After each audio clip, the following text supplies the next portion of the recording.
Westwood One, CBS Sports NFL college football analyst, the former NFL offensive lineman, and host of the Ross Tucker Football Podcast. Ross back on the program. Ross, should Jerry Jones have told Mike McCarthy and or Dak Prescott that he was trading for Trey Lance? No, I don't think he really needs to do that. I mean, now the Mike McCarthy part, I think obviously McCarthy should be part of those discussions. And I think that's very interesting, that it doesn't sound like he was overly involved in those. I think that's telling for the Cowboys organization and how they work and how it's always worked, quite frankly, and probably says something about McCarthy's status there in Dallas, which I think a lot of people think is probably tenuous coming into this year. But that's how the Cowboys run their organization. They felt like there was value in getting Trey Lance. They want to get a young quarterback that if something happens to Dak can go in and make some plays and also start to develop someone behind Dak, because I think they know that Dak, they want him there. They're going to try to do everything they can to keep him there. But based on what they did with the last contract and how they butchered his contract the last time, Dan, in the situation, They know that Dak has crazy leverage to get even more money in his next deal. How does this work out for Trey Lance? Well, I think it's really strange that he went to the Cowboys. If you're the Niners, you don't care, right? I mean, you're going to get as much as you can. And I think that I guess where the Niners said they were surprised they got a 4th-round pick because you have to guarantee the over $5 million that he's making in 2024.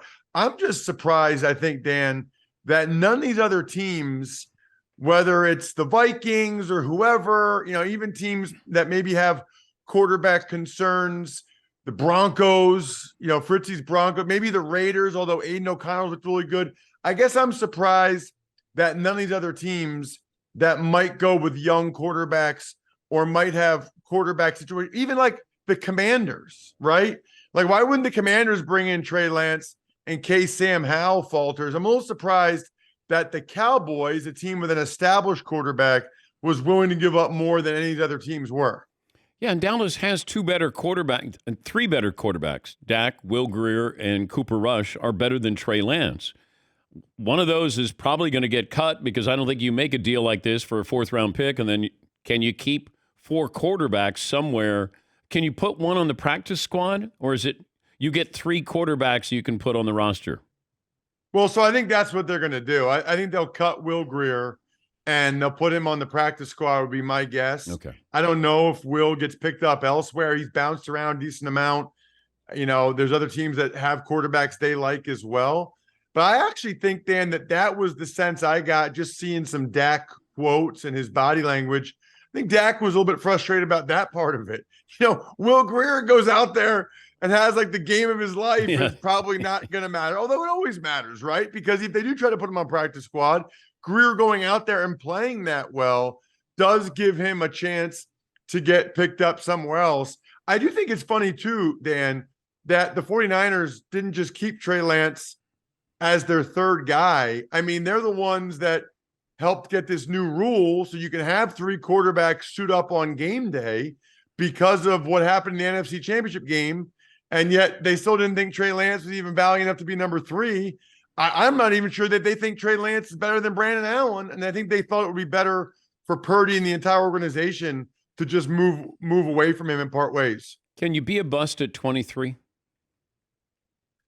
I think you can be a bust from a 49ers perspective and for 49ers fans. The real difficulty now, Dan, is I don't know if he's ever going to really get that chance. He's under contract with Dallas for 2 more years now, this year and next year. When does I hope he gets another shot to actually start or play. I mean, Dan, they thought enough of him last year that he was their starter last year. Yeah. Remember when Jimmy Garoppolo wasn't even allowed to go to practices or anything? Jimmy was like on his own field because the Niners said, we are going to live with the growing pains of Trey Lance. He's going to play. We like him. And now he's in a situation where I don't know when he gets a chance to play again, but I think we'd all like to just give the kid a year. I mean, when does a guy get drafted that high and he doesn't even get a year? And the answer is Trey Lance because he got hurt. But I would love to see somebody somewhere give the kid a year to play and see what he can do. It's hard to say he's a bust when he's barely even played. Yeah, but we've seen these reclamation projects where Geno Smith ends up with Seattle. Ryan Tannehill ends up with Tennessee. These guys eventually have that opportunity a second or third time around.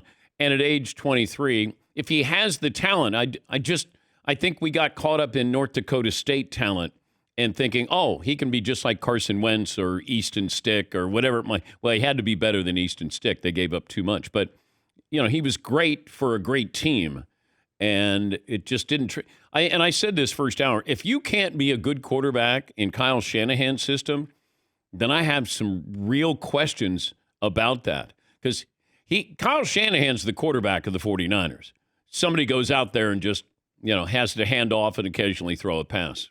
Well, and the concerning part, Dan, is when you watched him this preseason, there's like wide open throws that I've had multiple people tell me on my show, that's the read in that offense. Like you throw it to that guy, and for whatever reason, only Trey Lance can answer. He wouldn't throw it to that guy. So I think from that perspective, he probably is a bust. If he doesn't correct that, doesn't get a chance to play, I do hope, though, that he gets the Tannehill, Geno Smith chance. I hope he makes the most of it. Ross Tucker, Westwood One, CBS Sports, NFL college football analyst. And let's see. You had Hawaii Vandy, week 0 for Westwood One. And then coming up this weekend, Oregon State, San Jose State for CBS, right? Really looking forward to it. That's Oregon State, top 20 in the country, and that's where DJ Uiagalelei went. That's where the former Clemson quarterback is. So I'm looking for and San Jose State, Chevin Cordero's the preseason Mountain West Offensive Player of the Year. So should be awesome. I don't think, Dan, how many of your listeners right now know that Oregon State won 10 games last year and finished in the top 20? I don't know why. And maybe that's part of the Pac-12's problem, but they finished top 20. They won 10 games. Nobody knows it. Yeah, they all know now. Right. You just told them. Yeah. Now everybody knows that. All right. Give me the NFL team. Okay. Colts going with the rookie. Carolina's going with the rookie. Texans going with the rookie. Rank the decisions by those three teams on, is it the right decision to go with the rookie quarterback? Well, I think the interesting one to me, I guess, is Carolina, just because they have a pretty capable guy in Andy Dalton. I would say he's the best of the backups when you compare him to Minshew in Indy or Davis Mills in Houston. But they were pretty clear right when they drafted Bryce Young. It's really interesting, isn't it, Dan? Like all these teams, it was pretty obvious almost as soon as they drafted him. Jim Irsay said, you got to play, which is why I never understood why they were even splitting the reps in Indy. You talk about some of these organizations and who's in charge, Dan. They're splitting the reps, the first team reps in Indy. Jim Irsay had said like a month ago that Richardson needed to play. He needed to learn on the job. And it's very clear that Irsay runs that organization in every way. So I would say they all are doing the right decision by playing these young guys. I think Bryce Young will probably fare the best to start out, but I'm a little bit concerned about that Carolina offensive line. I mean, They looked bad, especially Ickey Ekwonu at left tackle in the preseason. Does it matter what your preseason record is when the regular season starts?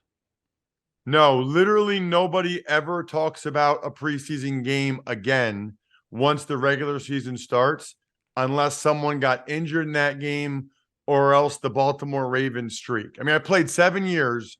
I don't ever remember anyone referencing the preseason in any way after that. Oh, I take that back, Dan.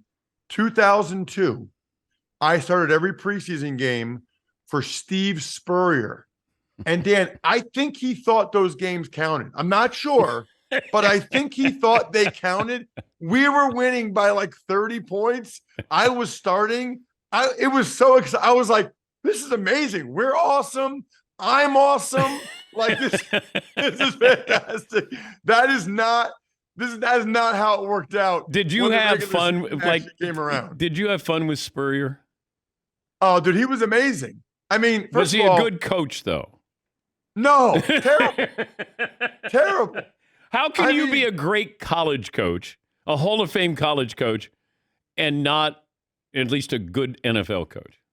I don't understand how he had so much success in college. He must be a heck of a recruiter. I don't think he really wanted. I mean, Dan, the opening night speech before training camp, and keep in mind, we had Marty Schottenheimer the year before. The year before, Marty Schottenheimer gave a speech that the hair stand up on the back of your neck like you're ready to kill somebody. Spurrier gets up there and he goes, "Men, I went to 12 of these here training camps as a player, and I don't remember one good thing I ever got out of it, but Mr. Snyder wants us to be here, so let's try to get something done tomorrow." That was like the start of the season speech. I got to tell you one more quick story. Can I do one more quick story? Yeah. Okay. Yeah. Patrick Ramsey's first start against the New Orleans Saints in 2002, first round pick from Tulane. Spurrier's offense does not have hot reads or sight adjusts. So if they bring an extra guy, you're supposed to either audible beforehand or just make a play. So the Saints look like they're bringing a blitz from the left. And Patrick Ramsey doesn't see it, and he's just calling the signals. And Spurrier from the sideline, home game. And Ramsey looks over, which is a slide to the left. And Ramsey goes, okay, all right, blue side. As soon as he says that, the Saints rotate the safety back on that side. The safety comes down the other side, so they're blitzing from the other side. And Spurrier goes, Patrick. Ramsey looks over, Ringo slide. Ramsey goes, okay, Ringo. Delay a game. This is the NFL, Dan. This is the NFL, and the head coach is yelling to the quarterback to make the audibles from the sideline. We got to delay a game. That's when I was very confident that the Spurrier thing was not going to work in the NFL. That's when I knew we had some real problems there. Safe travels. You'll be there for Oregon State. They won 10 games last year and facing San Jose State. Good to talk to you as always, Ross. Likewise, you guys looked like you had a blast last week, Dan. That was amazing. That'd be like top 5 things in my life to go on an Irish pub crawl with Will Ferrell. Incredible. There's always next year, Ross. Thank you, bud. See ya. Ross Tucker, Westwood One CBS Sports on the call with Oregon State, San Jose State.